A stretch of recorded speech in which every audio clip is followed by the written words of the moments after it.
This is the Global Podcast Network, where executives and professionals connect, share, and inspire. Stay tuned for the conversations that drive success.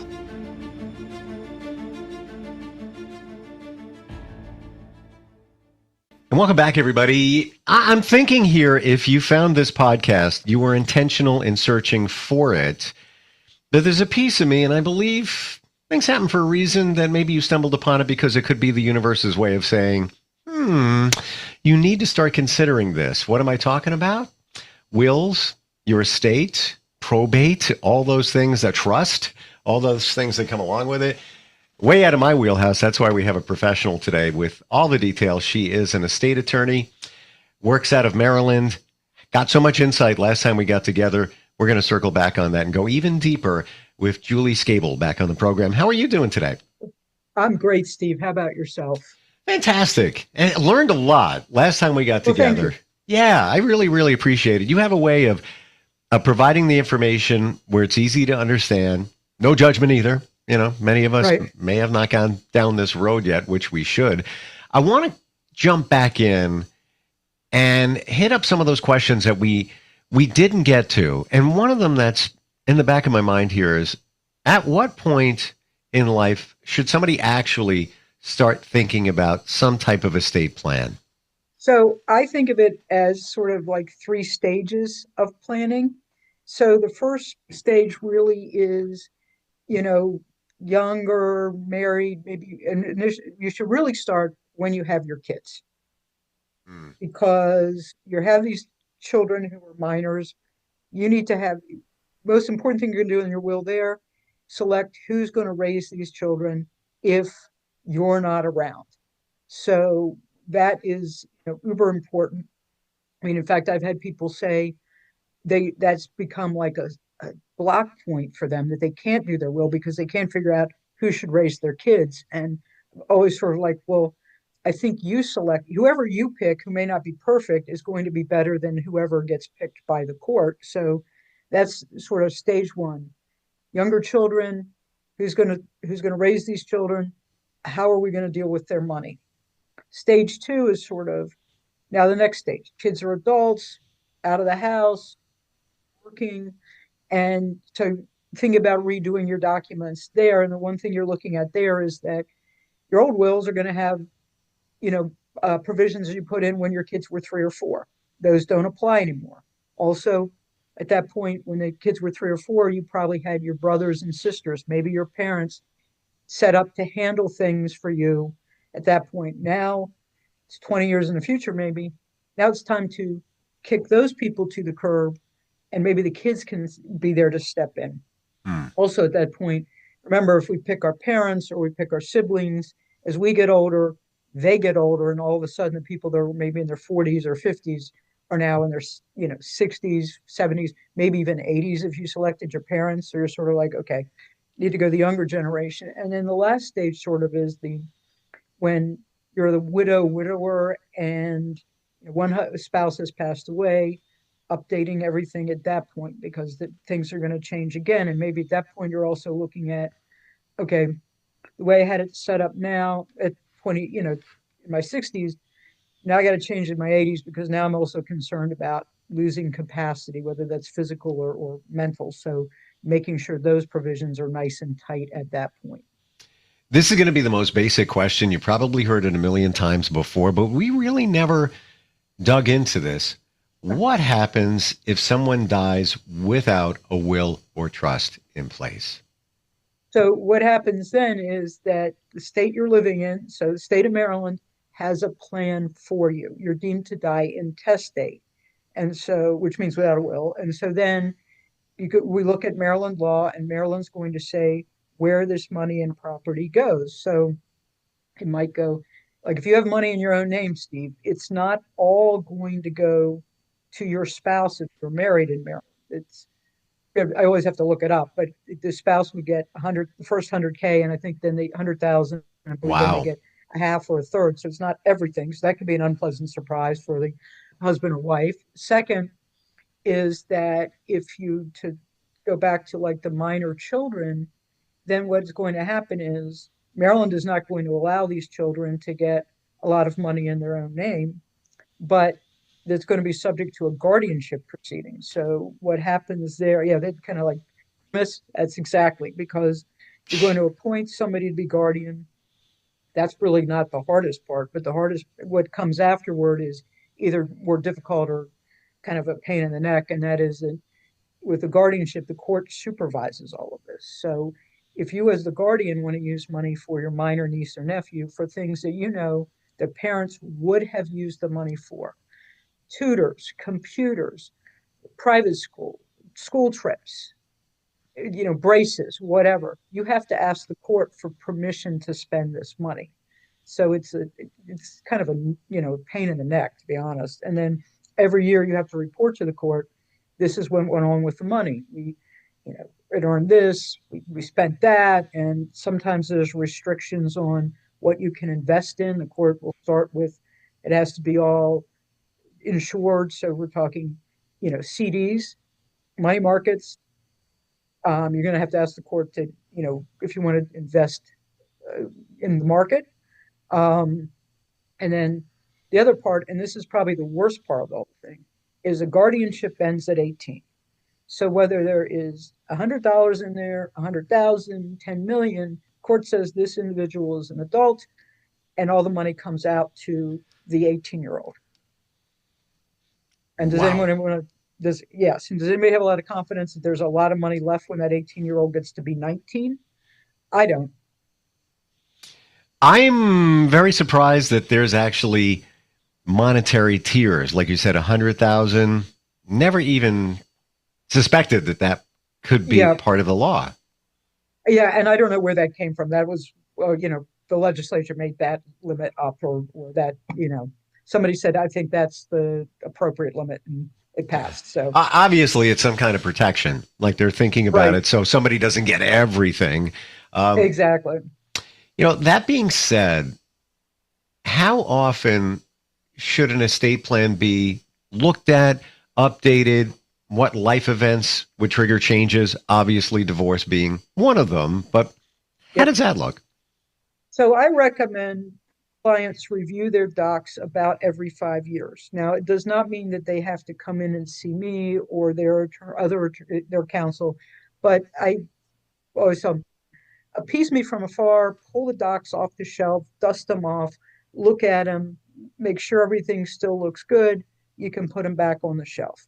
But I also tell them you should review it the earlier of 5 years or a major life event. So a death of a spouse, death of, maybe a parent, because it is increasing your wealth.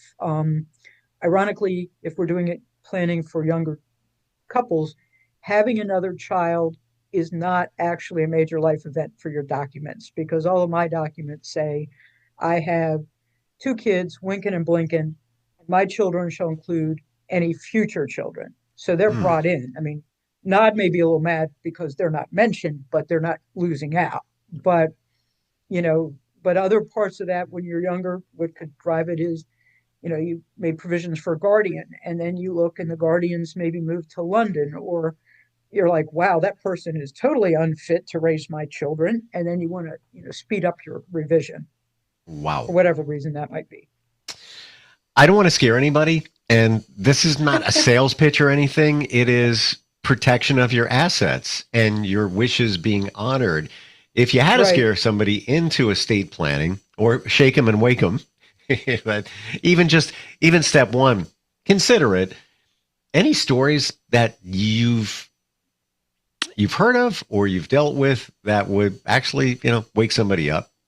Well, I think one would be that I dealt with was that we had these were not my clients, but a couple died in a car accident unexpectedly.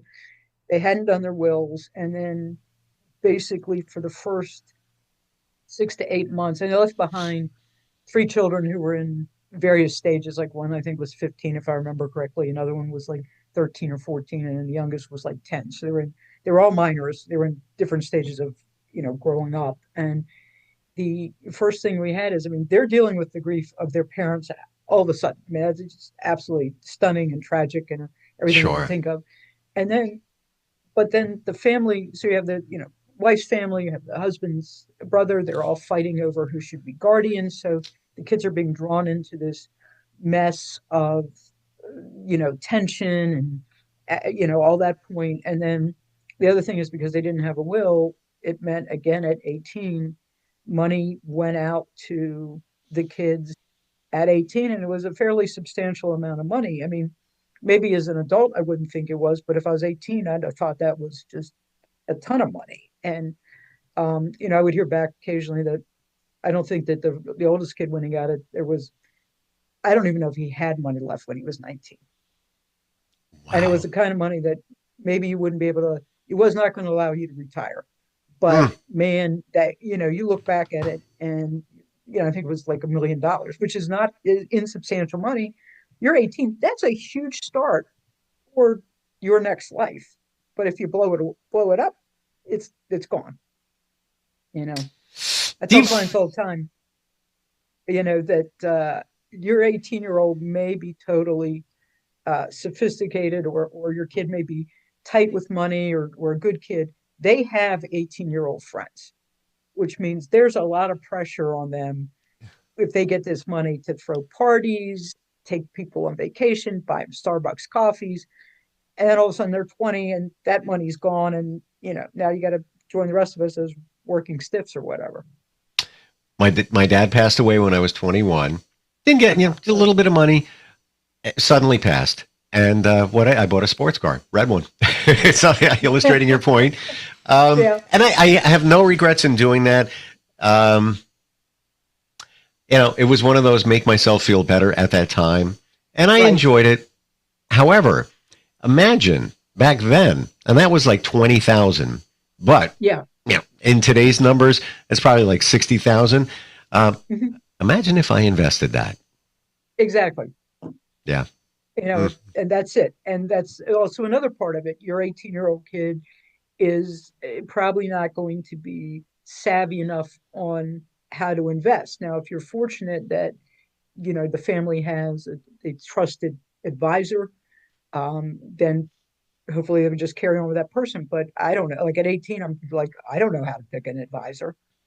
Arguably, I don't know how to do it at my age, but I clearly didn't know how to do it at 18. So. Sure.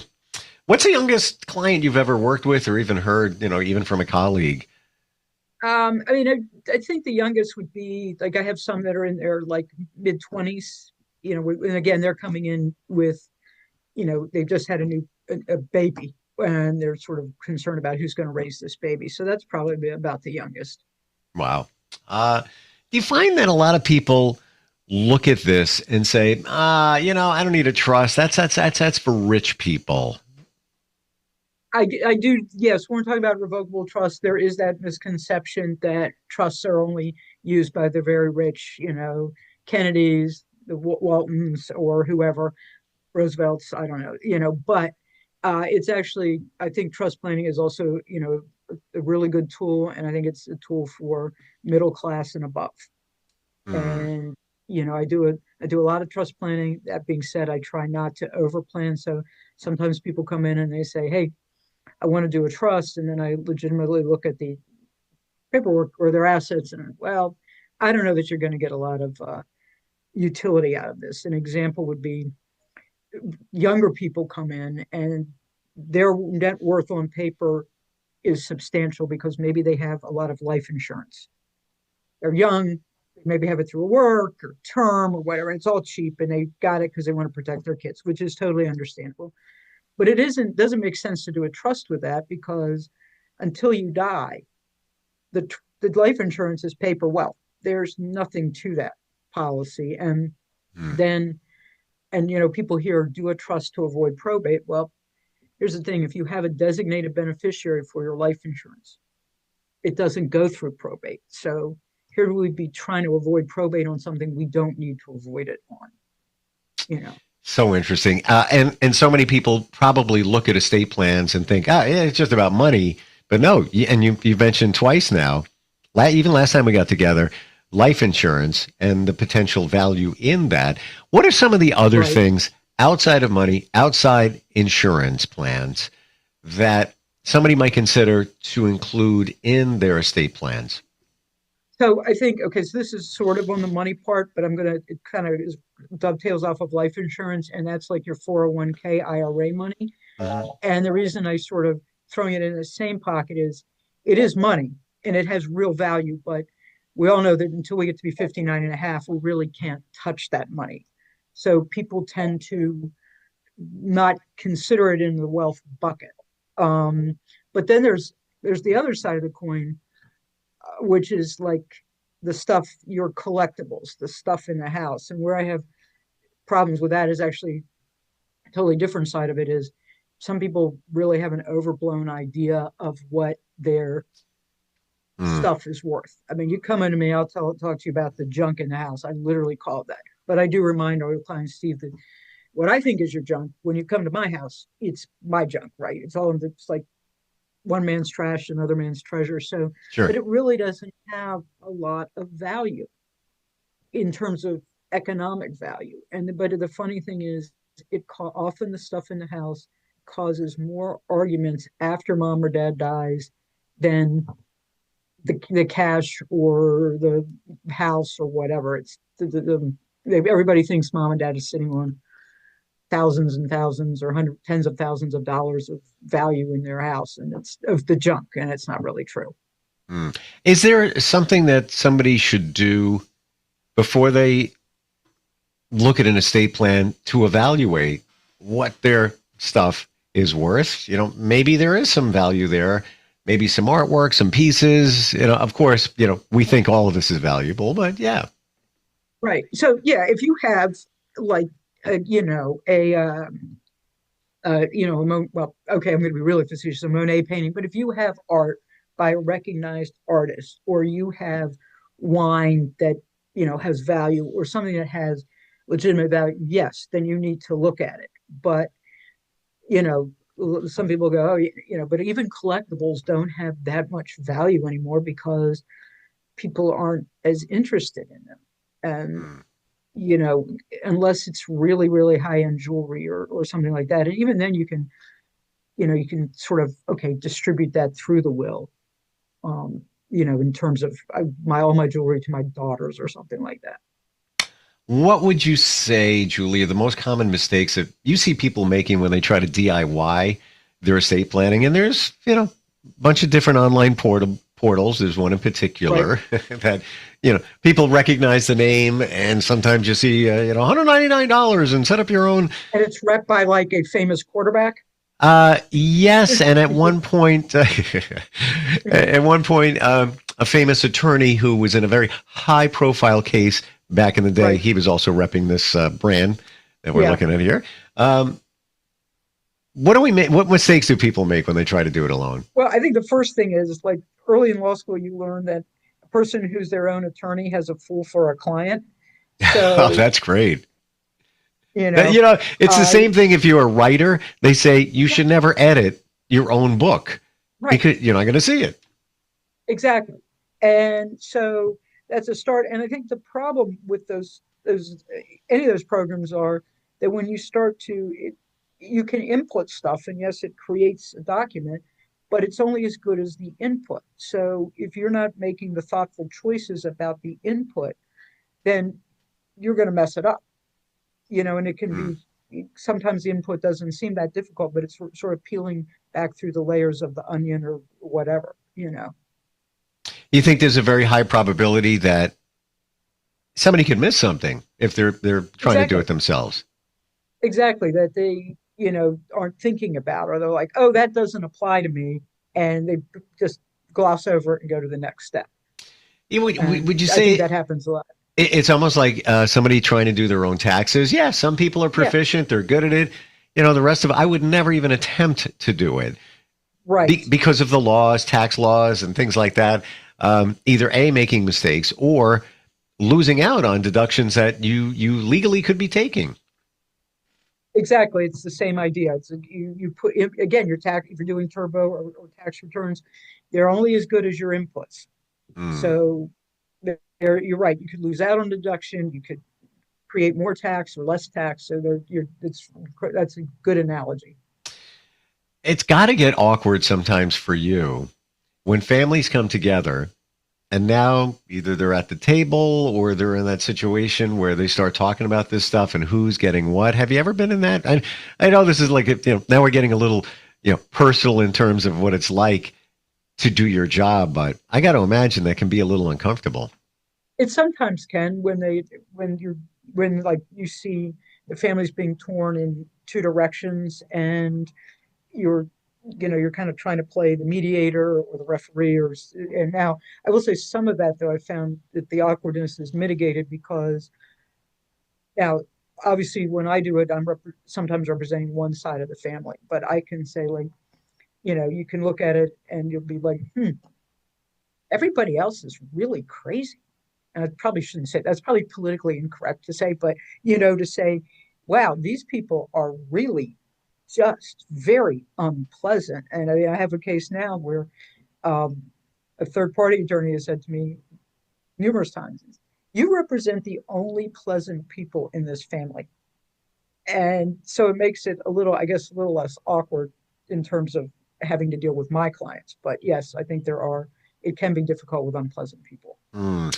In your journey, did you first intend to practice law in general and then pivot it over to estate?